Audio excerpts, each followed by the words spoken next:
Integration by parts.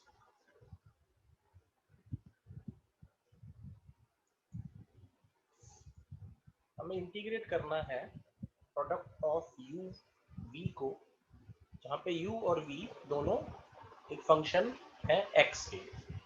हम ये assume करते हैं कि इनमें से एक फंक्शन फर्स्ट फंक्शन है और दूसरा फंक्शन v सेकेंड फंक्शन है, राइट। तो इसको इंटीग्रेट करने पे हम लोगों का एक्सपेंशन होगा u times integration of v minus integration of product of derivative of u and integration of v। अब दूसरा प्रोसेस आता है कि हम कैसे फर्स्ट और सेकंड फंक्शन को सेलेक्ट करेंगे। तो इसके लिए हम अडॉप्ट करते हैं ILATE टेक्निक। I मतलब इनवर्स ट्रिग्नोमेट्रिक फंक्शंस,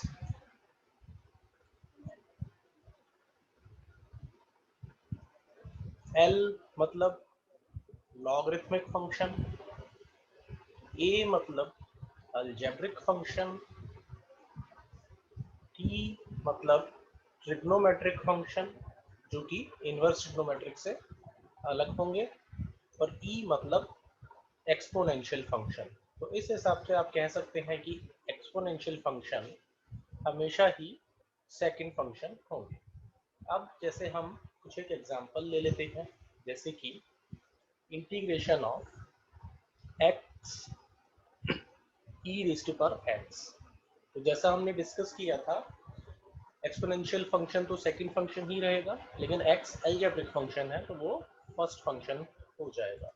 तो जिस तरह से फॉर्मूला था कि हम फर्स्ट फंक्शन को बाहर रखेंगे, सेकंड फंक्शन का इंटीग्रेशन लेंगे, माइनस डेरिवेटिव फर्स्ट फंक्शन का लेंगे और सेकंड फंक्शन का इंटीग्रल उसके साथ मल्टीप्लाई कर देंगे और इस प्रोडक्ट को फिर से इंटीग्रेट करेंगे।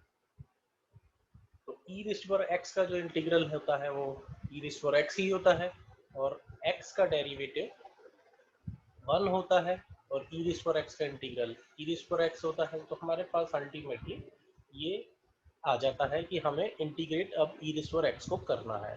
तो e raised to power x का इंटीग्रल, क्योंकि ये e raised to power x खुद ही होता है, तो फाइनली हम इसमें कांस्टेंट ऑफ इंटीग्रेशन ऐड कर देते हैं। तो इस तरीके से हमारा आंसर आ जाता है।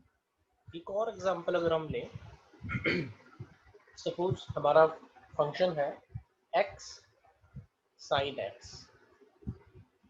तो जो हमारा रूल था ILATE, उसके अकॉर्डिंग अलजेब्रिक फंक्शन अभी भी फर्स्ट फंक्शन होगा, जबकि साइन जो कि ट्रिग्नोमेट्रिक फंक्शन है उसको हम सेकंड फंक्शन मानेंगे। और हम ये अज्यूम कर रहे हैं कि ये आई है, यानी इंटीग्रल है। तो फर्स्ट फंक्शन बाहर, इंटीग्रल सेकंड फंक्शन का minus derivative of first function integration second function का।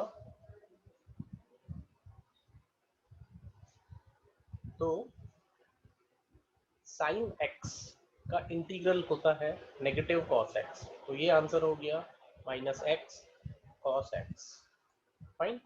और dx बाई एक्स यानी कि 1, और साइन x का इंटीग्रल नेगेटिव कॉस x।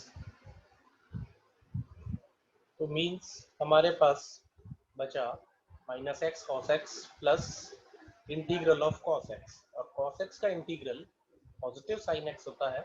तो इसका answer finally plus sine x and then constant of integration, तो नेट आंसर हो गया minus x cos x plus sine x plus C. Alright.